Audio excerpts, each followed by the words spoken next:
Bonjour à tous et bienvenue dans cette nouvelle proposition d'échange. Si tu arrives sur cette vidéo un peu au hasard, sache que je propose sur notre compte Instagram, une fois de temps en temps, que tu puisses choisir une thématique que nous allons explorer ensemble, puisque je vous invite à m'envoyer par message privé, mail, etc., vos témoignages par rapport à cette thématique. Aujourd'hui, tu l'auras compris, nous allons parler d'hypersensibilité et ce que c'est que d'être hypersensible. De façon plus précise, vos témoignages se centraient autour de trois grands axes. Le premier, c'était la quête de compréhension ou plutôt la problématique d'incompréhension de ce qu'est l'hypersensibilité, mais aussi comment faire face au regard de l'autre qui peut souvent être perçu comme difficile et de façon peut-être un peu plus générale, comment arriver à s'épanouir avec cette spécificité. Commençons ensemble par définir ce qu'est l'hypersensibilité. Eh bien, comme son nom l'indique, il s'agit d'une sensibilité émotionnelle et sensorielle plus élevée que la moyenne. Elle se mesure avec des outils précis qui donc nécessitent de passer par un professionnel de santé. L'un des gros problèmes de l'hypersensibilité, c'est vraiment que c'est quelque chose qui est très mal compris et très mal abordé dans la conversation commune et dans la société, puisque on est à mi-chemin entre la maladie et la fabulation. Tu remarqueras donc bien l'usage de mon vocabulaire lorsque je parle d'être hypersensible et que je me refuse de véritablement utiliser le mot diagnostic, puisque l'hypersensibilité, je le dis et je le répéterai, n'est pas une maladie, pas plus qu'elle ne serait un trait de caractère, un tempérament ou quelque chose du côté d'une faiblesse. Il s'agit clairement et tout simplement en fait d'une sensibilité accrue à certaines choses qui se manifeste à partir de la réception des informations sensorielles d'un point de vue strictement physiologique. À partir du moment où l'on a bien compris qu'il ne s'agit pas de quelque chose de pathologique, il me semble important d'être attentif à quelques points. Le premier étant que ce n'est pas parce que ce n'est pas quelque chose du côté de la maladie que ça ne peut pas créer de souffrance. D'ailleurs, c'est le cas pour la plupart des personnes qui vont avoir comme manifestation du côté émotionnel une difficulté à gérer les émotions, à les réguler. Donc elles vont vite peut-être se sentir envahies par les émotions qu'elles peuvent ressentir de façon très forte. D'un point de vue sensoriel, elles peuvent aussi se sentir agressées par des stimuli externes comme le son, les odeurs, les textures, puisqu'encore une fois, elles vivent ces sensations-là de façon un petit peu plus intense que la moyenne. Tu l'auras donc compris, quelque chose qui va paraître un détail pour une personne avec une sensibilité dans la moyenne va peut-être être quelque chose de particulièrement important et envahissant pour une personne hypersensible. Ceci nous mène donc au deuxième grand point évoqué dans vos témoignages, à savoir comment faire face au regard de l'autre qui parfois ne comprend pas ni même ne perçoit pas les spécificités de la personne hypersensible et du coup ne comprend pas ses réactions et ses comportements. Évidemment, de façon très générale, nous ne pouvons pas contrôler ce que pensent les gens. Il y aura toujours des personnes sur la Terre qui ne comprendront pas certaines choses, qui ne seront pas tolérants de certaines choses et qui pourront heurter tes sentiments, tes émotions et tout ce que tu peux vivre. Néanmoins, ce qui me semble important est de pouvoir arriver à avoir des relations plutôt stables et plutôt saines dans ton entourage. Pour cela, il me semble très important que tu puisses vraiment comprendre ce que tu vis et arriver à mettre des mots dessus. Lorsque je dis mettre des mots dessus, ce n'est pas nécessairement quelque chose de très technique, de très poussé, mais arriver à expliquer simplement ces spécificités qui te touchent. L'idée n'est pas révolutionnaire malheureusement, mais comme pour toutes les relations, la communication est très importante. Et dans ce cas-là en particulier, elle l'est à mon sens d'autant plus. Évidemment, je me doute que certains d'entre vous se sont déjà confrontés à une ou plusieurs personnes qui, malgré cette tentative de communication, n'a rien voulu entendre ou n'a rien pu entendre de ce que tu pouvais lui dire.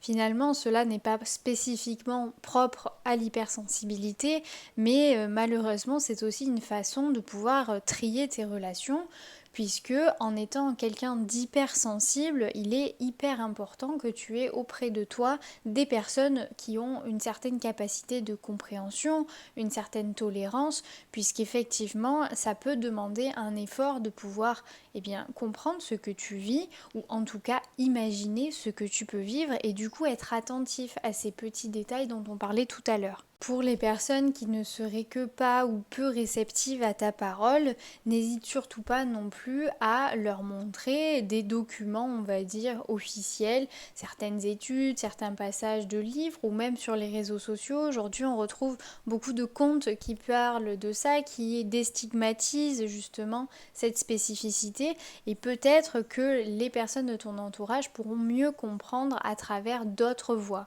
Pour autant, il me semble très important de souligner un point ici, c'est que parmi ces personnes qui parfois n'arrivent pas vraiment à comprendre ce que tu vis et qui peuvent émettre des jugements qui vont finalement te faire souffrir, eh bien elles peuvent faire partie de ton cercle très proche et je pense notamment à ta famille. Ces personnes-là, je peux tout à fait entendre que malgré leur comportement, tu ne souhaites pas les évacuer de ta vie et c'est tout à fait ok. Néanmoins, il faut donc prendre en compte quelque chose ici qui nous amène progressivement vers le troisième axe de cette vidéo, à savoir comment s'épanouir et donc qui est quand même en lien avec faire face à l'autre. Puisqu'il faut aussi partir du principe que certaines personnes ne comprendront pas. Et c'est ok. Pour autant, tout ce qui compte, c'est la façon dont toi tu vis les choses. Et évidemment qu'avoir des personnes dans son entourage qui sont très sensibles, très accueillantes par rapport à ce que tu peux leur dire, facilite largement les choses. On ne va pas se mentir. Néanmoins, parfois, ce n'est pas possible.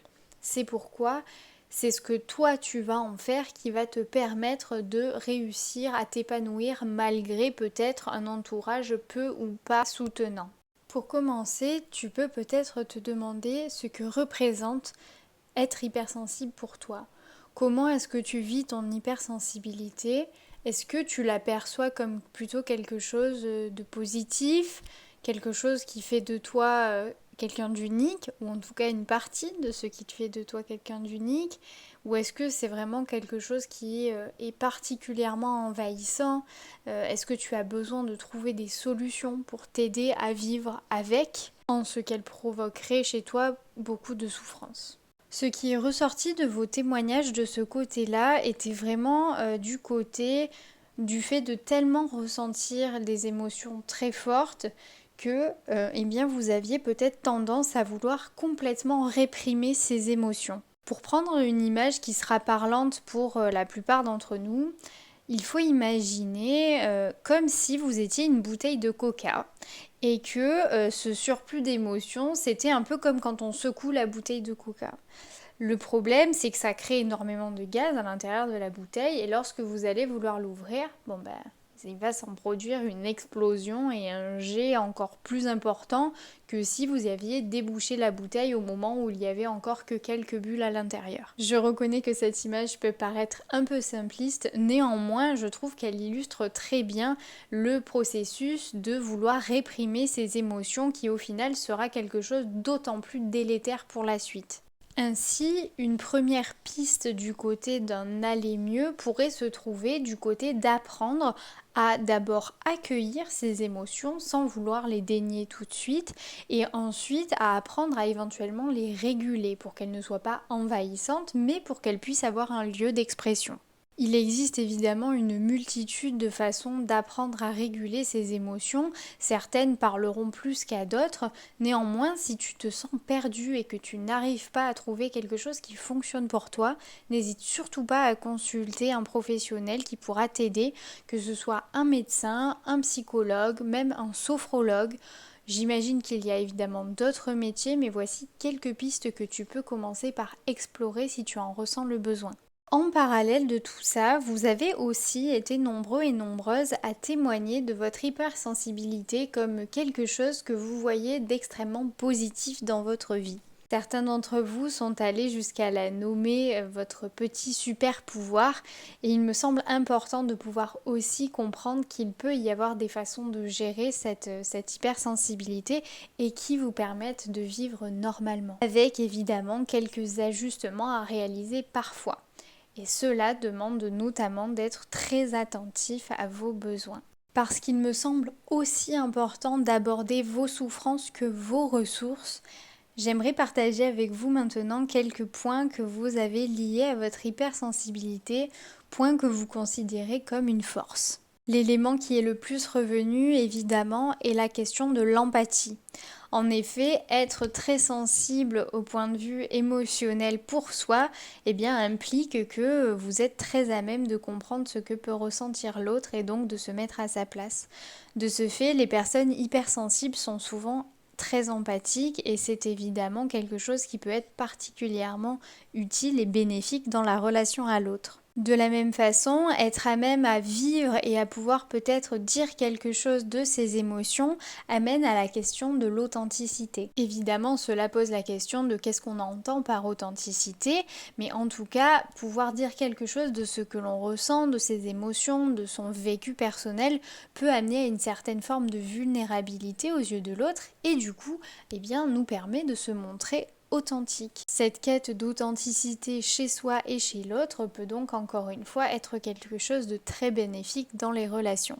Un autre élément hyper intéressant que certains d'entre vous ont emmené dans vos témoignages est la question de l'intuition. En effet, pour ceux et celles d'entre vous qui avaient vraiment la capacité d'être à l'écoute de votre corps et de vos besoins, associé à cette question du souci du détail, eh bien vous avez remarqué que vous avez une plutôt bonne intuition. Évidemment, certains d'entre vous se reconnaîtront peut-être dans ces choses-là, d'autres un peu moins. Ce qui me semble important de retenir ici, c'est que l'hypersensibilité peut être vécue de façon très différente en fonction des personnes et que même si tu te situes dans un moment où tu as l'impression que c'est très difficile pour toi à vivre, que tu es peut-être même en grande souffrance par rapport à tout ça, il y a des façons de pouvoir eh bien faire avec, apprendre à composer avec, puisque ce n'est encore une fois pas une maladie, ce n'est pas quelque chose dont il faut guérir, mais plutôt quelque chose dont tu peux